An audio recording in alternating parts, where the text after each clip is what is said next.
آلہ وصحبہ بالغدو والآصال اما بعد فاعوذ باللہ من الشیطان الرجیم بسم اللہ الرحمن الرحیم هو الذی ارسل رسولہ بالہدى ودین الحق لیظہرہ علی الدین کلہ ولو کرہ المشرکون صدق اللہ العظیم وصدق رسولہ النبی الکریم الامین ان اللہ وملائکتہ یصلون علی النبی یا ایھا الذین آمنوا صلوا علیہ وسلموا تسلیما والصلاة والسلام علیک یا رسول اللہ وعلی آلک واصحابک یا حبیب اللہ الصلاة والسلام علیک یا سیدی یا رحمۃ للعالمین وعلى آلك وأصحابك يا محبوب رب العالمين مولاي صل وسلم دائما أبدا على حبيبك خير الخلق كلهم منزه عن شريك في محاسنه فجوهر الحسن فيه غير منقسم محمد تاج رسل الله قاطبة محمد صادق الاقوال والکلم محمد علی حبیبک خیر الخلق کلہم توحید و رسالت کی خاطر ہر باطل سے ٹکرائیں گے ہم فکر مدینہ کا پرچم ہر چوٹی پہ لہرائیں گے معبود فقط ہے ایک خدا مسجود فقط ہے ایک خدا ہم اللہ کی صداؤں سے سینوں کو پھر گرمائیں گے کیوں شرک کے فتوے لگتے ہیں توحید کی ہمت والوں پر ہم ان کج فکر خطیبوں کو راز توحید بتائیں گے تعظیم نبی کا سنتے ہی جنہیں سوزش سی ہو جاتی ہے شوق توحید کے شربت سے ہم ان کا روگ مٹائیں گے لبیک کا نعرہ سنتے ہی جنہیں سوزش سی ہو جاتی ہے شوق توحید کے شربت سے ہم ان کا روگ مٹائیں گے ہم آل نبی کے متوالے حسنین کے مشن کے بارش ہم پھر سے شمر یزیدوں کو قربہ کی شان بتائیں گے اصحاب نبی کے چرچے سے جو بغض کی آگ میں جلتا ہے ہم رضی اللہ کی پہاڑوں سے وہ جلتی آگ بجھائیں گے یہ سن لیں چور اندھیروں کے اب آ گئے دور سویروں کے ہم فکر رضا کی کرنوں سے ہر بستی کو چمکائیں گے یہ بھول ہے تیری واشنگٹن کہ دنیا پہ تو راج کرے رحمان کے بندے ہر بستی پہ مدنی رنگ چڑھائیں گے میں رب کی آس پہ کہتا ہوں سرکار مدینہ کے صدقے وہ دن بھی آئے گا آصف ہم دنیا پہ چھا جائیں گے اللہ تبارک و تعالی جل جلالہ وعم نوالہ واتم برہانہ وعظم شانہ وجل ذکرہ وعز اسمہ کی حمد و ثنا اور حضور سرور کائنات مفخر موجودات زینت بزم کائنات دستگیر جہاں غم گسار زمان سید سروران حامی بے کسان قائد المرسلین خاتم النبیین احمد مجتبی جناب محمد مصطفیٰ صلی اللہ علیہ وآلہ وآصحابہ وبارک وسلم یہ دربار بار میں ہدیہ درود السلام عرض کرنے کے بعد فاضل محتشم حضرت پیر سید محمد زین العابدین شاہ صاحب زید مجدہ جلیل القدر علماء کرام وارثان منبر و محراب ارباب فکر دانش معزز و محتشم سامعین حضرات رب ذوالجلال کے فضل اور توفیق سے گوجرانوالہ میں برجاہ کی سرزمین پر بزم عطائے رسول صلی اللہ علیہ وسلم تحریک لبیک یا رسول اللہ صلی اللہ علیہ وسلم اور تحریک صراط مستقیم کی طرف سے آج کی اس عظیم الشان لبیک یا رسول اللہ صلی اللہ علیہ وسلم کانفرنس کا انعقاد کیا جا رہا ہے جتنے بزرگوں نے، نوجوانوں نے اس کانفرنس کے انعقاد کے لیے محنت کی ہے، اللہ سب کو اجر عظیم عطا فرمائے، اور خالق کائنات جل جلالہ تمام شرکاء کو اس شرکت پر لاکھوں ثواب عطا فرمائے۔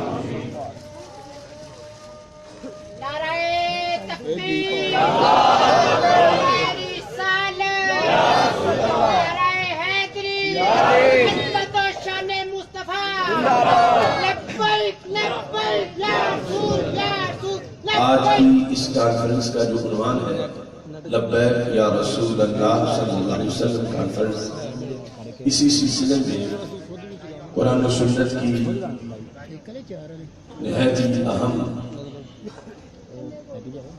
تربیتی گفتگو آپ کے سامنے رکھنا چاہتا ہوں۔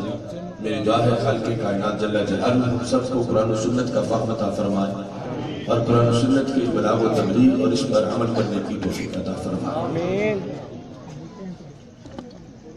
اللہ کا کروڑوں بار شکر ہے کہ اس نے ہمیں دین اسلام کی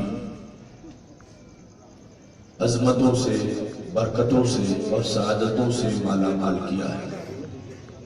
ہم جتنے بھی بیٹھے ہیں ہمارا آپس میں رشتہ اسلام کا ہے، اور یہ اسلام کی روشنی ہمیں سید المرسلین حضرت محمد مصطفیٰ صلی اللہ علیہ وسلم نے عطا فرمائی ہے۔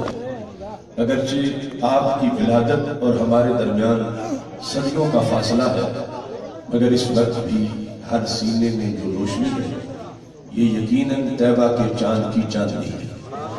سرکار کے آنے سے جو اجالے ہوئے وہ اجالے آج بھی ہمارے سینوں میں موجود ہیں، اور اسی اسلام کی روشنی ہم اپنی زندگی بسر کر رہے ہیں۔ اسلام وہ دین ہے رب ذوالجلال نے جس کو صرف ماننے کا حکم نہیں دیا بلکہ اسے غالب کرنے کا بھی حکم دیا۔ محض مان لینا اور چیز ہے، مان کے پھر اسے غالب کرنا یہ اس کے بعد دوسری ڈیوٹی ہے۔ اللہ تعالیٰ قرآن مجید میں فرماتا ہے هو الذی ارسل رسولہ بالہدی ودین الحق، وہ اللہ وہ ہے کہ جس نے اپنے رسول صلی اللہ علیہ وسلم کو ہدایت اور دین حق کے ساتھ بھیجا، کیوں؟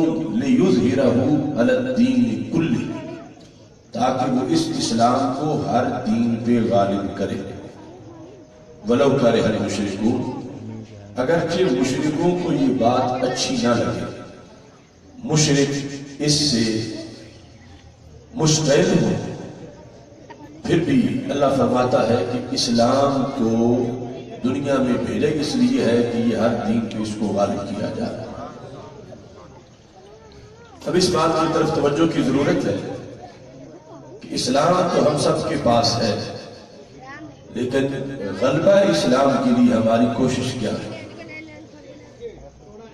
اس میں کوئی شک نہیں کہ ہم سب دولت اسلام سے مالا مال ہیں، مگر آج اسلام غریب الوطن ہے، آج اسلام پردیسی ہے۔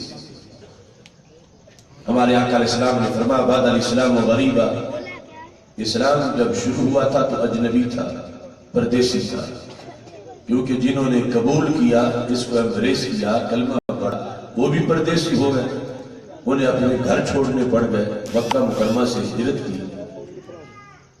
فرمایا کہ پھر اسلام کو روب، وقار، عظمت ملی، اس کی دھاک بیٹھ گئی، کافر کانپنے لگے، صحابہ کی چمکتی تلواروں اور جہاد کی برکت سے اسلام کا غلبہ ہوا، بس یعود قریبا، فرمایا پھر وقت آئے گا، افسوس کے ساتھ خبر دی کہ اسلام پھر اجنبی ہو جائے گا۔ آج ہم جس زمانے میں زندہ ہیں اس وقت اسلام اجنبی ہے، اسلام پردیسی ہے۔ اگر اسلام آباد ہوتا کائنات میں تو پھر برما کے بچوں کے قیمے نہ بنتے،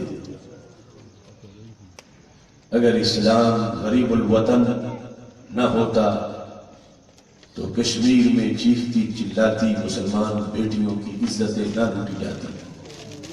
اگر اسلام پردیسی نہ ہوتا تو فلسطین کے مسلمانوں کے گھر گرا کے وہاں یہودیوں کی بستیاں تعمیر نہ کی جاتی. اسلام اجنبی نہ ہوتا تو ملک شام کے 4 لاکھ مسلمان ان 5 سالوں میں موت کی وادی میں نہ دھکیلے جاتے. اسلام اجنبی نہ ہوتا تو مسلم امہ کے ممالک میں امریکہ کا قبضہ نہ ہوتا. آج مسلمانوں کے گھروں کی تلاشیاں غیر مسلم فوجوں نے لی. آج مسلمانوں کی بیٹیاں یہودیوں کے بازاروں میں فروخت ہو گئی. آج امت مسلمہ کا پورا بدن زخمی ہے. میرے آقا علیہ السلام نے فرمایا جب ایسی صورتحال اسلام پہ آ جائے فَطُوبَى لِلْغُرَبَى، اور اس وقت جو اسلام کا ساتھ دے گا، سرکار نے فرمایا میں آج اس کو جنت کی ٹکٹ عطا کر رہا ہوں. تحریک لبیک یا رسول اللہ صلی اللہ علیہ وسلم غلبہ اسلام کی خاطر مسلمانوں کے ضمیر بیدار کرنے کی تحریک ہے کہ جس اسلام کے لیے بدر و حنین کے مارکے رونما ہوئے، جو اسلام رسول اللہ صلی اللہ علیہ وسلم نے اپنا مقدس بدن جو عرش سے بھی افضل ہے اس اسلام کی خاطر سرکار نے وہ بدن لولوہان کرا لیا. آج وہ اسلام، اس کے قوانین، اس کا دستور، اس کی احکام وہ صرف کتابوں تک محدود رہ گئے.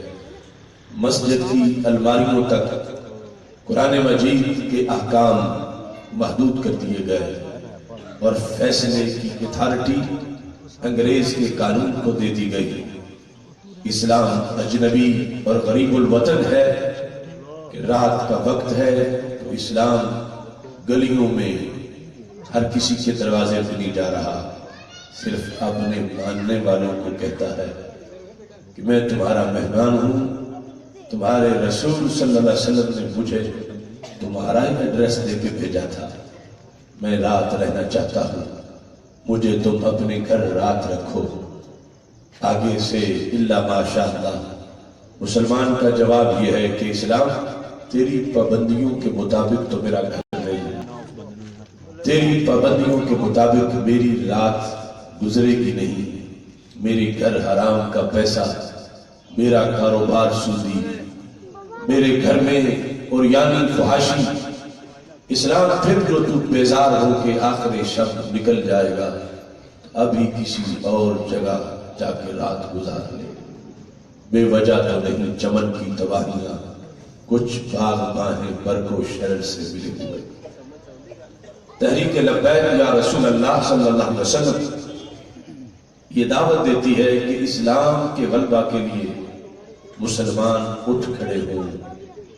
اگر اسلام محض حجرے میں بیٹھ کر اس پہ عمل ہو سکتا ہوتا تو کبھی بدر کی لڑائی نہ ہوتی، کبھی احد کا منظر سامنے نہ آتا. اگر حجرے میں اسلام پہ عمل ہو سکتا ہوتا اور حجرے میں بیٹھنے سے اسلام محفوظ ہو سکتا ہوتا تو کبھی بھی امام حسین رضی اللہ تعالیٰ عنہ کربلا کے میدان میں نہ جاتے. اسلام وطن چاہتا ہے، اسلام زمین چاہتا ہے. اسلام اپنے نظام کے نفاذ کے لیے زمین کا دعوے دار ہے، یہ صرف مسجد کے چند برلوں کا دعوے دار نہیں. اسلام یہ ہے کہ میرے آقا علیہ السلام نے فرمایا وَاعْلَمُوا أَنَّ الْأَرْضَ لِلَّهِ وَلِرَسُولِهِ. اس وقت کے بادشاہوں کو پیغام بھیجا، فرمایا جہاں تم تخت لگا کے بیٹھے ہو یہ زمین تمہارے باپ دادا کی نہیں ہے، یہ زمین خدا کی ہے اور خدا کے مصطفیٰ صلی اللہ علیہ وسلم کی ہے. اسلام میں اگر اندر بیٹھ کر عمل ہو سکتا ہوتا تو کبھی بر صغیر کے مسلمان 20 لاکھ قربانیاں اس پاکستان کے لیے نہ دیتے. اندر بیٹھ کے اسلام پہ عمل نہیں ہوتا. اس کے بہت سے احکام ایسے ہیں جن کا تعلق دکان سے ہے، ایوان سے ہے اور میدان سے ہے، اس کے مطابق اس وقت اسلام نے مکہ مکرمہ سے نکل کے مدینہ منورہ میں اپنی سٹیٹ قائم کی۔ اسی کے پیش نظر بر صغیر کے مسلمانوں نے 3 صدیوں تک مسلسل جہاد کیا، جد و جہد کی، پھر 20 لاکھ قربانیوں کے بعد یہ پاکستان بار سے وجود میں آیا، کیونکہ اسلام چھپ ہی نہیں سکتا، مسلمان ماحول سے بے خبر نہیں ہو سکتا، ایک مسلمان اپنا دین چھپا ہی نہیں سکتا۔ اسے وقت آنے پر وضو کرنا ہوتا ہے، وقت آنے پر اسے قیام کرنا ہوتا ہے، اسے رکوع کرنا ہوتا ہے، اسے سجدہ کرنا ہوتا ہے۔ اس کو پتا چاہیے کہ اب وقت کون سا ہے، اس کو معلوم ہونا چاہیے کہ میرا منہ کس طرف ہے۔ ایسی گو بگو کی کیفیت میں مسلمان نہیں رہ سکتا۔ پھر حجرے میں سجدہ کر بھی لے، جماعت کے لیے، عیدوں کے لیے، دین متین کے مختلف احکام جو ہے ان پر عمل کرنے کے لیے اس کو باہر آنا پڑتا ہے۔ اور اللہ تعالیٰ فرماتا ہے لیظہرہ علی الدین کلہ، دین صرف اپنے تک نہیں رکھنا، اسے غالب بھی کرنا ہے۔ اذا پتا چلا کہ کچھ اپوزیشن ہے اس دین کی، غالب تبھی کرنا ہے کہ وہ نہیں مان رہے، ہم نے اپنا دین غالب کرنا ہے۔ اور صرف ایک پر نہیں، علی الدین کلہ، ہر دین پر، خواہ وہ آسمانی دین ہو یا غیر آسمانی دین ہو، خواہ وہ اہل کتاب ہو یا غیر اہل کتاب ہو، سب کی ڈیٹ ایکسپائر ہو گئی اسلام آنے سے۔ اس کو غالب کرنا ہے۔ اب جن پر غالب کرنا ہے ظاہر وہ چاہتے ہیں کہ ہمارا سکہ چلے۔ اللہ نے پہلے دن فرما دیا وَلَوْ كَرِهَ الْمُشْرِكُونَ، باطل پرستوں کے تیور دیکھ کے تم نے گھبرانا نہیں۔ جب تم دین کو غالب کرو گے وہ آگے احتجاج ضرور کریں گے، وہ شر پھیلائیں گے، انہیں پسند نہیں کہ تمہارا دین غالب آئے، وہ اس کے خلاف اٹھیں گے، تم سے ٹکرائیں گے۔ اللہ نے فرمایا اگرچہ انہیں مرچیں لگتی رہے، وَلَوْ كَرِهَ الْمُشْرِكُونَ، تم نے اس دین اسلام کو غالب کر کے ہی چھوڑنا ہے۔ یہ ایک نبوی مشن ہے۔ اب اس کے لیے چونکہ ہم آخری امت ہیں، اللہ کے رسول علیہ السلام خاتم النبیین حضرت محمد مصطفیٰ صلی اللہ علیہ وسلم آخری رسول ہیں، اور امت کی ساری قوت اس میں ہے کہ امت کو یہ ادراک ہو اور اس کو یہ احساس ہو کہ جن کا ہم نے کلمہ پڑھا ہوا ہے وہ ہمیں دیکھ رہے ہیں، جنہوں نے ہماری ڈیوٹی لگائی تھی کہ اندھیروں سے ٹکرانا ہے وہ ہمارے سر پہ کھڑے ہیں، ہم ان کی نگاہ سے چھپے ہوئے نہیں، ہم ان سے دور بھی نہیں۔ پکاریں گے تو ان کا ہاتھ مدد کو پہنچے گا، پکاریں گے تو وہ کرم فرمائیں گے۔ وہ اس حیثیت میں آج بھی اپنی قبر پرنور میں کہ انہیں ہماری آواز سنائی دیتی ہے، اور اتنی طاقت ہے کہ منٹ سے پہلے ان کا ہاتھ مدد کو پہنچ جاتا ہے۔ یہ قوت ہے مسلمان کی، کیونکہ آخری امت ہے، اور آخری امت کی وابستگی اپنے نبی علیہ السلام سے یہ جتنی پکی ہوگی اتنا جلد اسلام آنے والا ہے، اور اس قدر امت کے اندر دلیری ہوگی، شجاعت ہوگی۔ یہ احساس امت میں پکا کرنے کا نام لبیک یا رسول اللہ صلی اللہ علیہ وسلم، کیونکہ اس کا مطلب ہے حاضر ہوں، حاضر ہوں، اللہ کے رسول صلی اللہ علیہ وسلم میں حاضر ہوں۔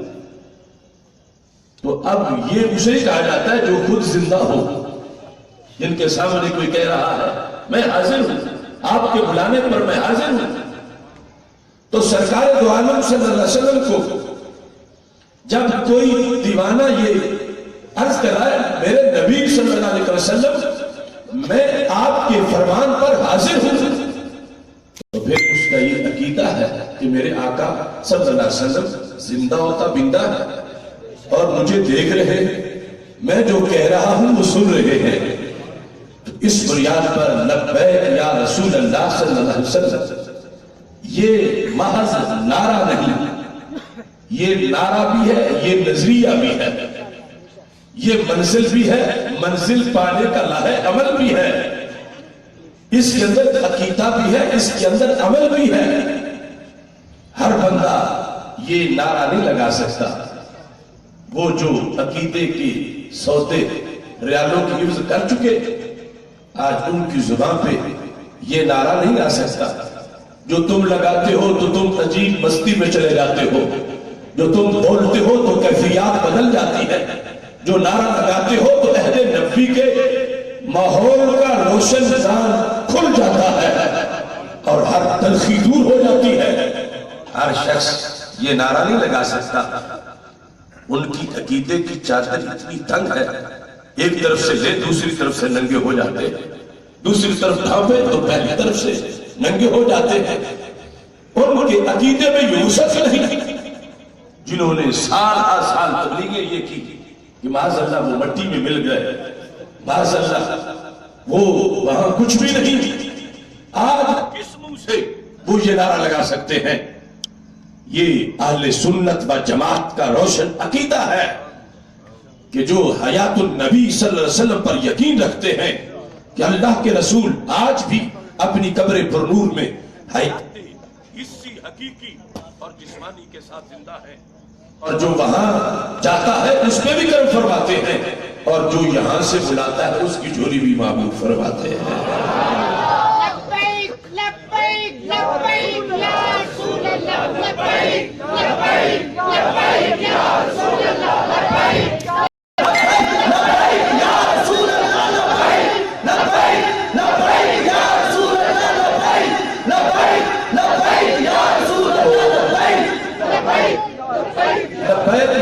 اللہ صلی اللہ علیہ وسلم کا خلاصہ یہ بنا کہ 14 صدیوں کا درمیان میں فاصلہ ہے، اور دشمن ہمیں یہ احساس دلوانے کی کوشش کرتے ہیں کہ جن کے نام پر جان دینے کو تیار ہو جاتے ہو، معذلہ مستشرقین اورینٹلسٹ یہود و نصارہ، ان کے تھنک ٹینک نے یہ افسانے گھڑے کہ تمہارا تو ان سے کوئی رابطہ ہی نہیں ہے، 14 صدی پہلے کی بات ہے، نہ تو ہماری بات ہوئی ان سے، نہ تمہاری ملاقات ہوئی ان سے، بڑا غیب ہے، بڑی دوری ہے، لہذا پیار کسی اور سے کرو، اور ان کے لیے اتنا پیار کہ ان کے نام کے لیے جان دینے کو تیار ہو جاؤ، ایسا نہ کرو۔ یہ ان کی طرف سے، یہود و نصارہ کی طرف سے شر پھیلایا جا رہا ہے کہ درمیان میں فاصلہ بڑا ہے، درمیان میں دوری بڑی ہے، اور انہیں کچھ اپنے سپورٹر مسلمانوں سے بھی مل گئے جنہوں نے یہ کہا کہ نبی کو تو دیوار کے پیچھے کی خبر نہیں، نبی کو تو کل کا علم نہیں۔ یہ شر متحد ہو گیا مسلمانوں کے خلاف۔ ادھر یہود و نصارہ یہ کہہ رہے ہیں اس وقت ٹھیک تھا معاملہ، لیکن وہ چار دیواری میں بیٹھے تھے، آج کی ماڈرن دنیا کو ان کو پتہ ہی نہیں تھا کہ آج کے تقاضے کیا ہے، آج انسان کی ضروریات کیا ہے، لہذا کسی اور کو مانو، کسی اور کی سنت مانو، کسی اور کا نظام مانو۔ اور ادھر وہ یہ کہہ رہے تھے اور ادھر کچھ ممبر و محراب پہ بیٹھے بھی یہ کہنے لگے کہ ان کو تو کل کی خبر ہی نہیں تھی، وہ تو دیوار کے پیچھے جانتے ہی نہیں تھے معاذ اللہ۔ اب باطل اندرونی اور بیرونی محاذ سے متحد ہو گیا۔ اس کے مقابلے میں اگر للکار ہے تو وہ لبیک یا رسول اللہ صلی اللہ علیہ وسلم، جو اسلام سے باہر جو اسلام دشمن قوتیں ہیں اور اسلام کے اندر جو غداروں کا ٹولہ ہے، اس کے مقابلے میں یہ نعرہ مسلمانوں کو ہمت بخشتا ہے کہ مایوس مت ہونا، تم تو دور ہو ہی نہیں۔ سرکار فرما کے گئے ہیں ان اللہ قد رفع الدنیا، کہ رب نے پوری دنیا اٹھا کے میرے سامنے رکھ دی، کہا وہ گوجرا والا کا گرجاک ہو، سرکار فرماتے ہیں اللہ نے قیامت تک پوری دنیا میرے سامنے رکھ دی، وَانْظُرُ إِلَيْهَا وَإِلَى مَا هُوَ قَائِمٌ فِيهَا إِلَى يَوْمِ الْقِيَامَةِ۔ انا انظر جملہ اسمیہ ہے جس کی خبر جملہ فعلیہ ہے۔ انظر مطلب یہ ہے کہ میں ہر گھڑی دیکھ رہا ہوں پوری کائنات کو، اور جو کچھ اس میں ہونا ہے کیسے دیکھ رہا ہوں، کأنما انظر إلى كفي هذه، جیسے میں اپنے ہاتھ کی ہتھیلی دیکھ رہا ہوں۔ لبیک یا رسول اللہ صلی اللہ علیہ وسلم فاصلے سمیٹ دیتا ہے یہ نعرہ، اور یہ باور کراتا ہے مسلمانوں اگرچہ تم 14 صدیاں بعد آئے ہو مگر درمیان میں دوری نہیں ہے، رابطہ ٹوٹا نہیں ہے، وہ زندہ و تابندہ ہے، وہ بیدار ہے، دیکھ رہے ہیں اور کرم فرما رہے ہیں۔ اب دیکھو اس میں کتنی لذت ہے، سرکار کی ساتھ جو غلامی کا رشتہ ہے وہ تو ہاتھ درجہ اونچے کا اونچا ہے۔ اگر دنیا میں کوئی تمہارا آسرا ہو، دنیاوی طور پر کوئی سردار ہے کسی قوم کا، کوئی لیڈر ہے اور اس کے کارکن کام کر رہے بلا تشبیہ و تمثیل، جب انہیں پتا ہو کہ ہمارا لیڈر ہمیں دیکھ رہا، وہ ہمارے ساتھ ہے، اگر کچھ ہوا تو وہ ہمارے سر پہ ہے۔ اب ان کی حیثیت اور ہوگی، اور جن کے لیڈر نے کبھی کارکنوں کو دیکھا ہی نہ ہو، کبھی پتہ ہی نہ ہو، خبر نہ لی ہو، تو ان کے احوال انداز اور ہوگی۔ تو یہ کارکن اور لیڈر کا جو رابطہ ہے اس سے کروڑ درجہ بڑا تعلق ہے امتی اور نبی کا۔ اور جب امت کو پتا ہو کہ سرکار تو ہمارے سر پہ ہے، فریاد امتی جو کرے حال زار میں، ممکن نہیں کہ خیر البشر کو خبر نہ ہو۔ امتی کو پتا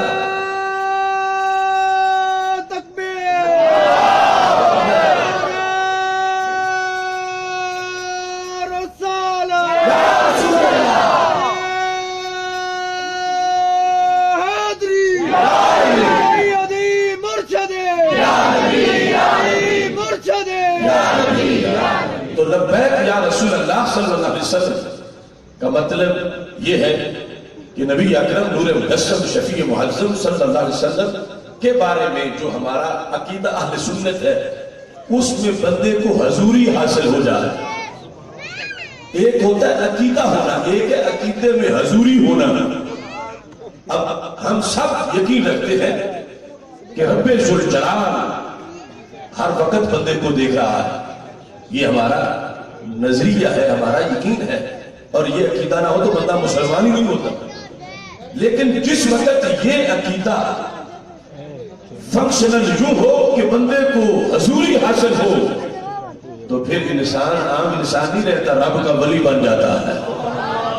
ہر وقت جب کہتا ہے میرا رب مجھے دیکھ رہا ہے میں گناہ کیسے کروں؟ ارے ایک محلے کے حاجی کی بھی حیا ہوتی ہے کہ وہ مجھے دیکھ رہا ہے تو میں کہیں چھپ کے کروں، وہ تو مجھے نہ دیکھے۔ اب جب اپنے پڑوسی کی حیا ہے، اپنے بڑے بھائی کی حیا ہے، اب اپنے باپ کی حیا ہے، محلے کے حاجی کی حیا ہے، تو کیا رب کی حیا نہیں ہو؟ تو جب یہ نظریہ کہ میرا رب مجھے دیکھ رہا ہے بندے میں رج بس جاتا ہے، یہی منصب میں برائت ہوتا ہے۔ پھر بندہ گناہ نہیں کرتا، پھر وہ غفلت نہیں کرتا، وہ سمجھتا ہے میں جہاں بھی ہوں میرا رب مجھے دیکھ رہا ہے، تو رب دیکھ رہا ہو تو میں گناہ کیسے کروں؟ اگرچہ یقین ہر مومن کا ہے مگر حضوری کسی کسی کو ملتی ہے۔ تو جیسے روحیت کے لحاظ سے یہ انداز بندے کو اللہ کی بندگی کے لحاظ سے اس کو غفلت سے بچاتا ہے، اور حضوری کی وجہ سے وہ اطاعت شعار بن جاتا ہے۔ دوسری طرف رسالت کے لحاظ سے جس وقت ایک بندے کا یہ نظریہ ہے کہ میرے آقا صلی اللہ علیہ وسلم میرے نگہبان ہیں اور سرکار مجھے دیکھ رہے ہیں، اور نبی اکرم نور مجسم شفیع معظم صلی اللہ علیہ وسلم میری تکلیفوں سے واقف ہے، اگر مجھے کچھ ہوا تو سرکار تنہا نہیں چھوڑیں گے، کیونکہ میرے آقا علیہ السلام نے یہ امت کو لہا عمل دیا۔ فرمایا جب بھی پوری دنیا میں کسی کونے میں کہیں سے کوئی مجھے اسلام کہے گا، سرکار فرماتے ہیں میں خود اس کو جواب دوں گا، کسی سیکٹری سے نہیں دلاؤں گا۔ صحیح مسلم حدیث شریف ہے، ما من احد یسلم علی الا رد اللہ علیہ روحی حتی ارد علیہ السلام۔ نکرہ تحت النفی ہے، معنی یہ ہے سرکار فرماتے ہیں چھوٹا ہو بڑا ہو، عربی ہو اجمی ہو، گورا ہو کالا ہو، پڑھا ہوا ہو ان پڑھ ہو، بادشاہ ہو یا کوئی مزدور ہو، بشرطے کہ وہ میرا امتی ہو۔ فرمایا کبھی بھی میرا تو دفتر بند نہیں ہوگا، صبح ہو شام ہو دن ہو رات ہو، وہ جب بھی مجھے سلام کہے قیامت تک کے لیے، فرمایا جب بھی وہ مجھے سلام کہے گا میں خود سنوں گا، خود ہی جواب ارشاد کروں گا۔ تو کیسا رابطہ سرکار نے ہمیں دیا کہ جس کو دکھ ہونے گرا ہو، جب وہ کہتا الصلاۃ والسلام علیکہ یا سیدی یا رسول اللہ صلی اللہ علیہ وسلم، تو اس نے جب سرکار کو سلام کہا تو سرکار فرماتے ہیں میں آپ جواب دوں گا. اس نے کہا میرے نبی آپ سلامت رہو. سرکار نے فرمایا امتی تو بھی سلامت رہے. جسے سرکار دعا دے رہے ہوں پھر اس کے قریب غم کیسے آئے, دکھ کیسے آئے؟ اس واسطے عصر حاضر کی الجھنوں اور دھندلکوں سے بچانے کے لیے لبیک یا رسول اللہ صلی اللہ علیہ وسلم کی یہ صدا ہم گلی گلی کوچے کوچے میں بلند کر رہے ہیں کہ اگرچہ کفر کی قوتوں نے مسلمانوں کو بہت تنگ کیا, ہر طرف سے حالات گمبھیر ہو گئے, مگر مسلمانوں گھبرانے کی ضرورت نہیں ہے. ہم نے جن کا کلمہ پڑھا ہے اللہ نے ان کو سارے جہان کے خزانے عطا فرمائے. ان کی آنکھ قریب بھی دیکھتی ہے, بعید بھی دیکھتی ہے. اب دیکھیے صحیح بخاری شریف میں ہے, میرے آقا علیہ السلام جماعت کرا رہے تھے. جماعت کراتے ہوئے قدم آگے بڑھا, پھر ہاتھ اونچا کیا, پھر ہاتھ بھی نیچے کر لیا, قدم بھی پیچھے ہٹا لیے. جب سلام پھیرا تو صحابہ کرام رضی اللہ تعالیٰ عنہ نے پوچھا یا رسول اللہ صلی اللہ علیہ وسلم یہ ماجرا کیا ہے؟ کیا نماز کا طریقہ بدل گیا ہے کہ نماز میں کچھ قدم آگے بڑھانے ہوتے, ہاتھ اونچا کرنا ہوتا, پھر نیچے کر کے پیچھے آ جانا ہوتا؟ تو یہ کیا مسئلہ تھا؟ ہمارے آقا علیہ السلام کے جواب کا خلاصہ یہ ہے صحابہ تمہیں معلوم نہیں جب میں یہاں ہوتا ہوں تو کہاں کہاں ہوتا. تناولت انقودا من الجنہ, صحابہ جب میں نے ہاتھ اونچا کیا تھا تو میں نے گچھا پکڑا تھا جنت کا. اب یہاں گچھے سے مراد جنت کی تصویر کا گچھا نہیں, دو چیزیں جدا جدا. اب ایک ہے کہ یہ آرٹیفیشل گچھا ہو یا اس کی کاغذ پہ تصویر بنی ہوئی ہو, اور ایک ہے خود گچھا ہو. تو میرے آقا علیہ السلام نے جو ہاتھ اونچا کر کے گچھا پکڑا تھا تو وہ گچھا کس چیز کا تھا؟ عین جنت کا گچھا تھا. وہ جنت کی تصویر نہیں تھی اور نہ وہ کوئی آرٹیفیشل گچھا تھا, کیونکہ میرے آقا علیہ السلام نے آگے یہ فرمایا کہ لو تناولت لاکلت منہ ما بقیت الدنیا. صحابہ میں نے پکڑا تھا, توڑا نہیں ہے. اگر میں توڑ لیتا تو صحابہ تم بھی کھاتے, تمہارے بیٹے بھی کھاتے, تمہارے پوتے بھی کھاتے, پڑپوتے بھی کھاتے, یمنی شامی عراقی ہندی سندھی قیامت تک کھاتے رہتے. میرے ہاتھ کا ایک گچھا بھی ختم نہ ہوتا.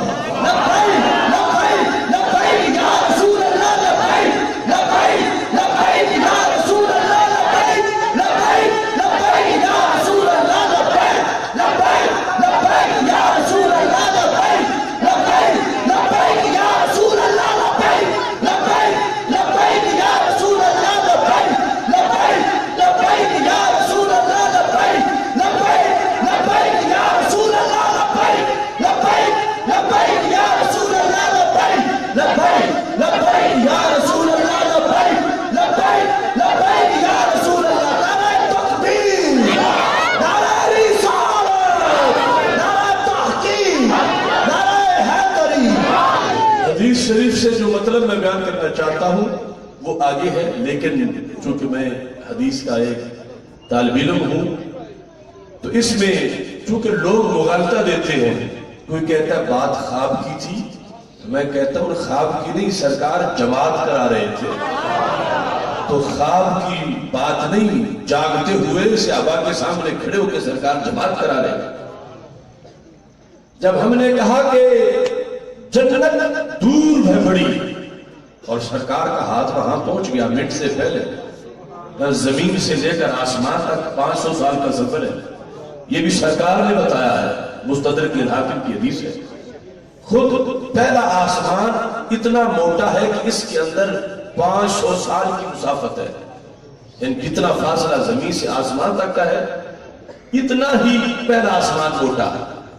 اس سے دوسرے آسمان تک کتنا فاصلہ ہے جتنا زمین سے آسمان تک ہے. پھر اگلا آسمان بھی اتنا موٹا ہے. پھر 7 آسمان ان کے درمیان کا گیپ وہ بھی 500 سال کا, اور ہر آسمان کی موٹائی بھی 500 سال کی. اس کے پار ہے جنت. تو جس ہاتھ کو 1000 سال کے فاصلے پر واقع ہونے والی جنت میں پہنچنے میں منٹ نہ لگے, اس کو مدینہ شریف سے گجرا والا آتے کتنی دیر لگے گی؟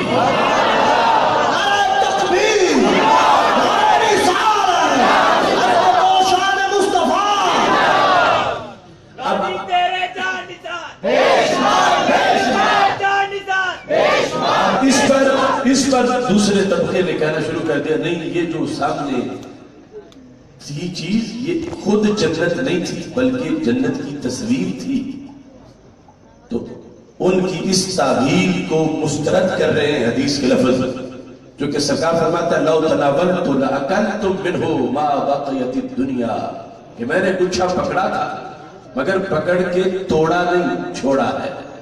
کس لیے کہ جنت چھپی ہوئی ہے اور گچھا زہر کروں گا تو جنت زہر ہو جائے گا تو پھر پیپر آؤٹ ہو تو حکمت میں مداخلت ہو جائے گا.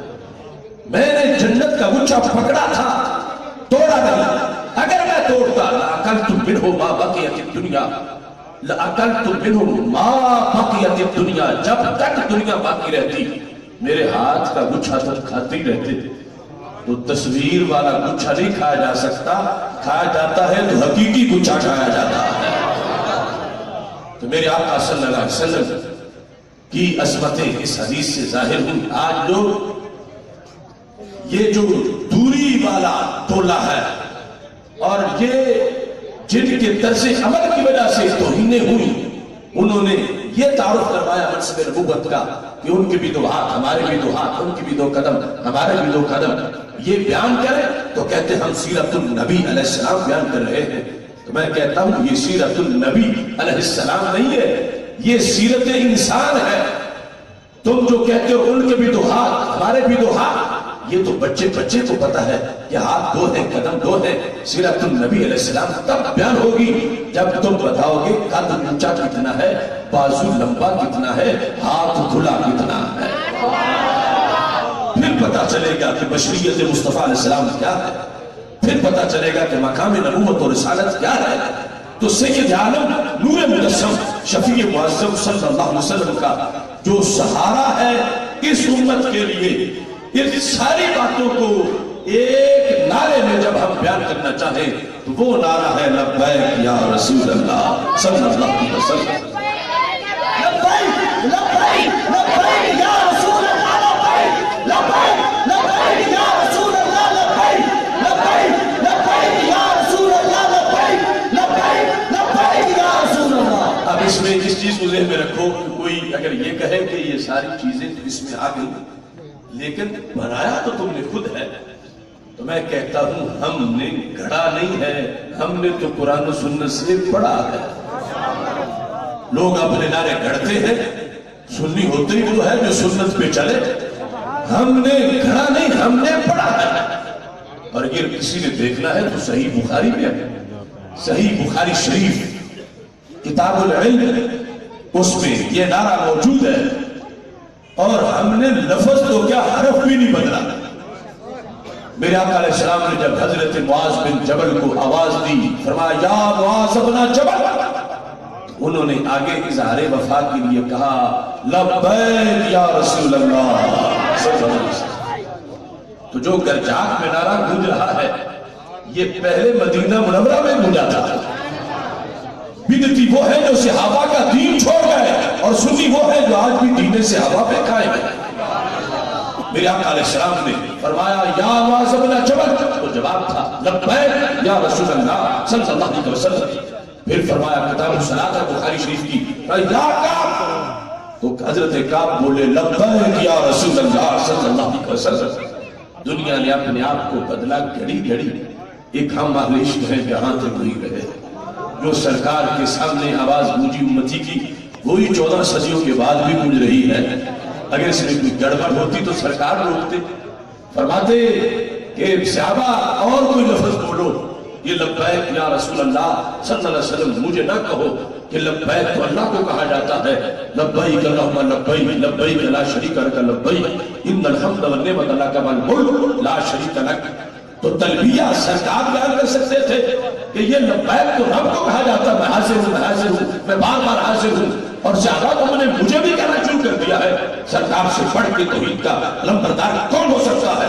میں غلام حافظ الحدیث 1000 حدیث کو سامنے رکھ کے یہ بات کر رہا ہوں.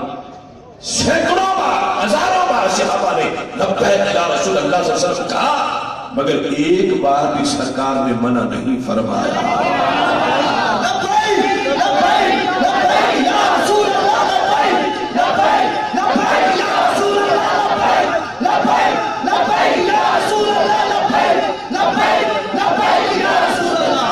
ہاں، فرق یہ ہے خود خدا نے ہی تو فرمایا ہے میں یطیع الرسول فقد اطاع اللہ. جو رسول کی اطاعت کرتا ہے وہ رب ہی کی اطاعت کر رہا ہے کہ اطاعت ایک ہے.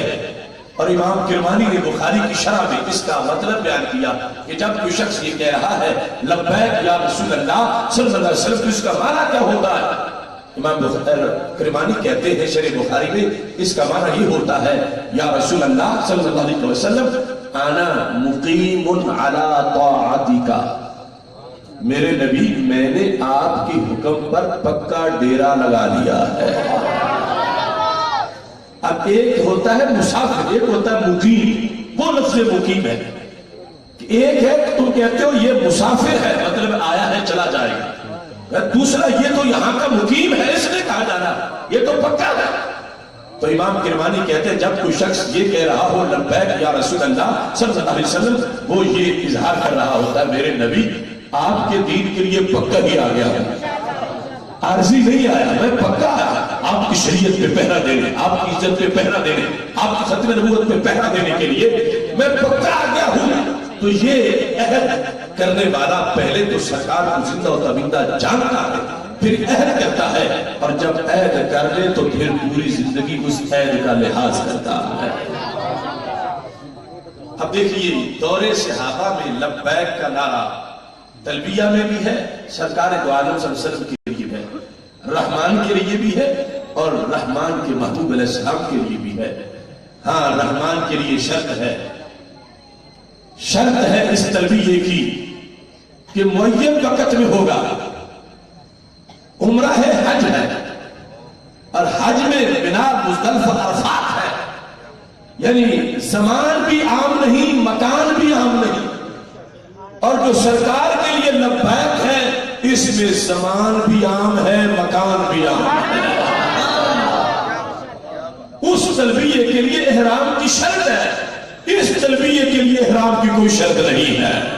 یہ اتنا اس کا دائرہ وسیع ہے کہ ضروری نہیں کہ عرفات کا میدان ہو، ضروری نہیں کہ منا کا میدان ہو، ضروری نہیں کہ مزدلفہ ہو، ضروری نہیں کہ بندے کا احرام ہو، ضروری نہیں کہ حج کے دن ہو، ضروری نہیں کہ عمرے کی حالت ہو، بلکہ عاشق جب بھی جھومے تو کہے لبیک یا رسول اللہ، لبیک لبیک لبیک یا رسول اللہ، لبیک لبیک لبیک یا رسول اللہ، لبیک لبیک لبیک یا رسول اللہ. نعرہ رسالت. تو یہ نعرہ لگانا بہت بڑی سعادت ہے. اب اس کی گونج جو ہر طرف سنائی دے رہی ہے، نعرہ تو صوفہ سے چل کے آیا. سرکار دو عالم صلی اللہ علیہ وسلم نے خود اس کی تصدیق فرمائی ہے. ہو سکتا ہے کچھ لوگ ابھی اس سے واقف ہوئے ہوں، اس کا مطلب یہ نہیں کہ نعرہ آپ کا ہے. ہاں، گزشتہ سال 29 فروری کو اڈیالہ جیل میں 4:10 پہ غازی ممتاز نے جب یہ نعرہ لگایا ہے، وہ صحابہ والا نعرہ اب گلی گلی گونج رہا ہے کہ غازی ممتاز کے کردار کا، ان کے پھندے کو چوم کے لگانے کا یہ فیض ہے کہ آگے اس نعرے کو امت نے یوں عام کر دیا ہے کہ اب جب یہ نعرہ لگاتا ہے تو ہر نوجوان کے اندر ممتاز قادری نظر آتا ہے. ممتاز حسین قادری، جرت و بہادری، ممتاز حسین قادری، غازی تیرے جان سا بے شمار بے شمار. اس بنیاد پر یہ اس کا تسلسل ہے. اب یہ ہے کہ اس کے تقاضا کیا ہے. تقاضا یہ ہے کہ جب اپنے لیڈر سے حلف اس کے سامنے اٹھاؤ تو اس کا تم دھیان کرتے ہو، پیر و مرشد کے سامنے حلف اٹھاؤ تو اس کا لحاظ کرتے ہو، باپ کے سامنے کوئی بات تو ہو اہل کرو کہ یوں کرو گا تو اس کا خیال رکھتے ہو، تو پھر جب اللہ کے رسول علیہ السلام کے سامنے حلف اٹھا رہے ہو تو پھر اب اس کا خیال بھی رکھنا ہوگا۔